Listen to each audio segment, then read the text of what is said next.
Assalamualaikum warahmatullahi wabarakatuh. Salam tukar pintar. Bertemu lagi kita dalam video pembelajaran portal Tukar Pintar. Bersama saya Afrodin dari tim Tukar Pintar akan menemani kalian belajar ilmu pengetahuan sosial kelas 8, tema yang pertama, interaksi keuangan dalam kehidupan di negara-negara Asia dengan materi interaksi antar negara-negara Asia. Buku yang digunakan adalah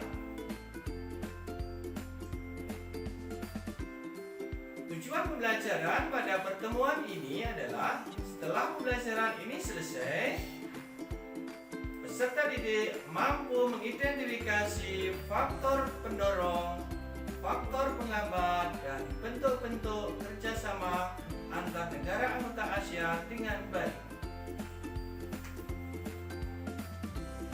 Sebelum pada materi pokok, simak baik-baik pertanyaan dari Bapak. Yang pertama, apa yang kalian ketahui tentang kerjasama antar negara? Yang kedua, apa yang harus dilakukan oleh suatu negara yang melimpah bahan tambang akan tetapi tidak bisa memanfaatkan secara optimal? Bagus. Kerjasama antar negara adalah menjalin hubungan antar dua negara atau lebih untuk mencapai kesepakatan. Adapun latar belakang munculnya kerjasama antar negara adalah yang pertama, munculnya berbagai macam kebutuhan yang berbeda-beda dari negara-negara anggota. Yang kedua, kebutuhan politik, kebutuhan ekonomi, kebutuhan sosial, kebutuhan kebudayaan, kebutuhan keamanan, dan bidang lainnya menuntut suatu negara untuk berperan aktif melakukan kerjasama antar negara ataupun dengan dunia internasional. Yang ketiga, organisasi kerjasama internasional dibentuk untuk mengatasi dan meminimalisasi masalah yang dapat ditimbulkan akibat interaksi antar negara dalam berbagai bidang. Salah satu contoh kerjasama multilateral yang bersifat regional adalah ASEAN. Masih ingatkah kalian apa itu ASEAN? Ya, bagus.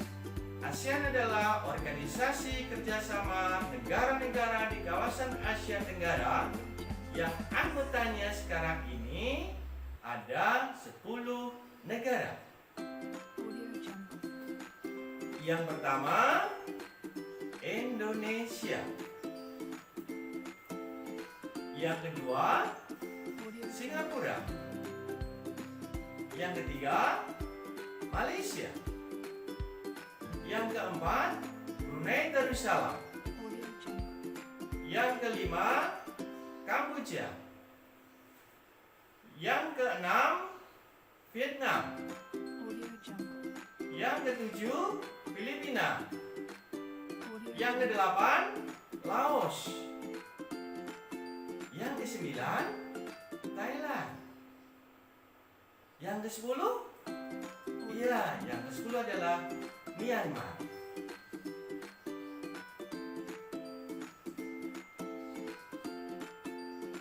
Kita lanjut sekarang pada materi-materi pokok pada pembelajaran ini.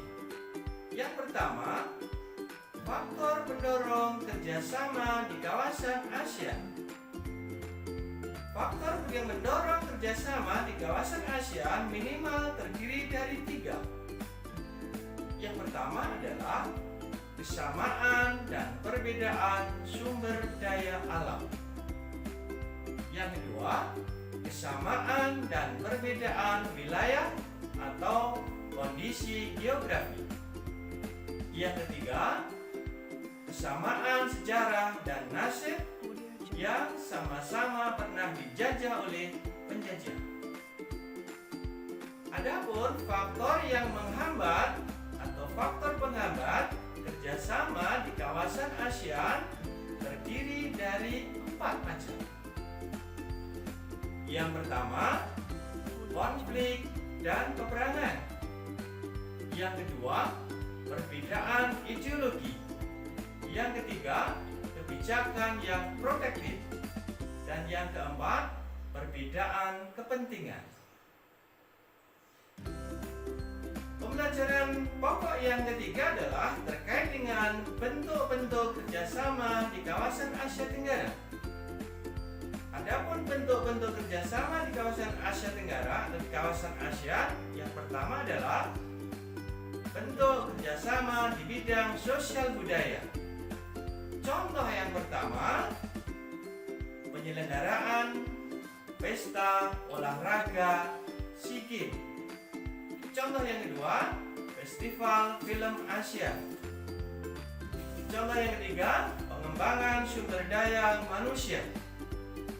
Contoh yang keempat, pertukaran budaya dan seni. Bentuk kerjasama yang kedua adalah kerjasama di bidang politik dan keamanan. Contohnya, yang pertama, menyepakati adanya York Fund. Kedua, penyelesaian sengketa Laut Cina Selatan. Yang ketiga, pemberantasan kejahatan lintas negara. Keempat, Konvensi ASEAN tentang pemberantasan terorisme. Selanjutnya, bentuk kerjasama di bidang pendidikan. Kerjasama di bidang pendidikan, contoh-contohnya adalah pertama, penawaran beasiswa pendidikan. Kedua, Olimpiade Pendidikan tingkat kawasan ASEAN. Yang ketiga, negara-negara ASEAN memanfaatkan beasiswa yang diberikan oleh dana beasiswa ASEAN Jepang. Dan yang keempat, pertukaran pelajar antar negara-negara anggota. Bentuk kerjasama yang keempat adalah kerjasama di bidang ekonomi. Contohnya, pertama, membuat pusat promosi ASEAN. Contoh kedua, menyelenggarakan proyek industri bersama. Contoh yang ketiga, membentuk kawasan perdagangan bebas ASEAN. Dan contoh yang keempat adalah membentuk koperasi ASEAN. Untuk lebih memperdalam pengetahuan kalian terkait dari materi yang sudah kalian pelajari tadi, bacalah informasi tambahan, kemudian kalian lanjutkan dengan diskusikan dalam kelompokmu dan buatlah peta pikiran tentang interaksi antar negara-negara ASEAN.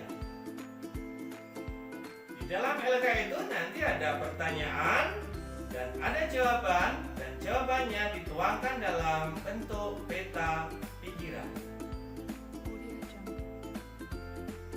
Sekarang, marilah kita refleksi proses pembelajaran yang kita lakukan pada pertemuan ini.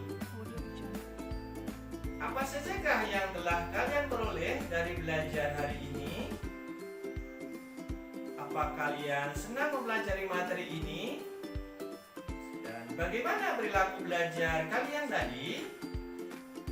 Dan untuk pelajaran berikutnya, kalian pelajari tentang kerjasama ASEAN dalam bidang ekonomi, politik, sosial, budaya, dan pendidikan pada buku kalian ataupun dari sumber yang lain yang ada di perpustakaan.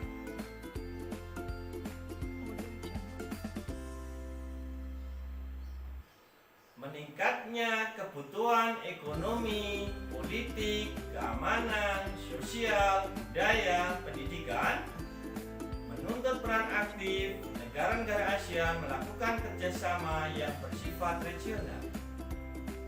Peran ASEAN dalam menjalin kerjasama dengan negara lain maupun organisasi kerja yang lain sangat strategis untuk kemajuan Asia Tenggara. Jangan lupa selalu belajar dan terus semangat. Kunjungi portal Tukar Pintar. Saya akhiri. Wassalamualaikum warahmatullahi wabarakatuh. Salam Tukar Pintar.